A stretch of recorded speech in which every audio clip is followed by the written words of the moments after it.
I'm Beverly Kirk with the Global Health Policy Center here at CSIS, and today I'm here with Mr. Robert Clay. He is the Deputy Assistant Administrator of the Global Health Bureau at USAID, and we're talking about the 50 years of global health. It's basically the 50th anniversary of USAID, and there's a new book out called 50 Years of Global Health, Saving Lives and Building Futures. And thank you so much for being here today to talk with us about the book.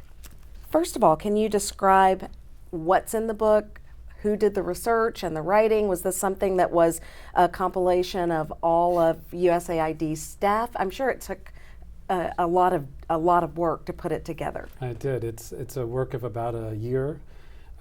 We hired a consultant who came in and put together the initial draft, but we also had an advisory committee where we had 15 of our staff that reviewed the document. And I knew it was going to be successful because when we had our first meeting, we spent all the time just sharing our own experiences of working in global health. And there was such an energy in the room that there was really a felt need for this book. So it's been a team effort. Tell me about the key messages and key conclusions in the book.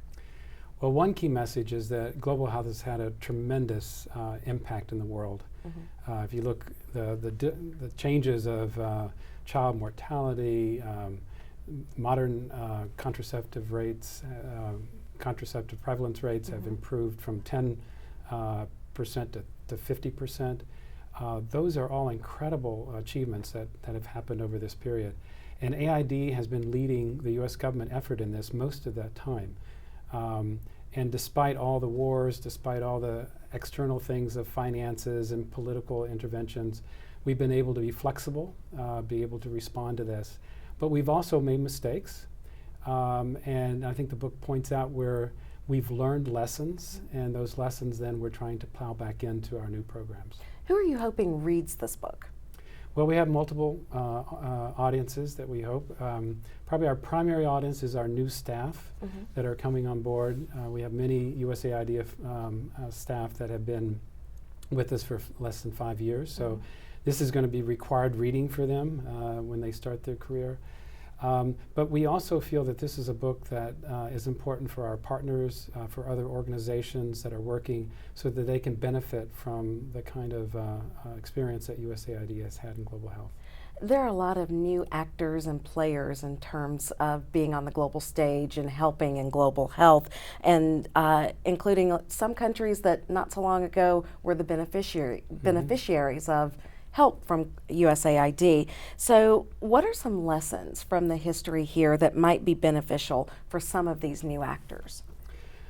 Well, I think one of the things we learned early on in USAID is that just infrastructure, building hospitals and roads, just doesn't have the same result. It doesn't make the changes. And I think that debate is ongoing right now with some of the work that other newly emerging countries some of their activities, and so that's one real clear lesson, is that you have to go beyond buildings and infrastructure to have an impact.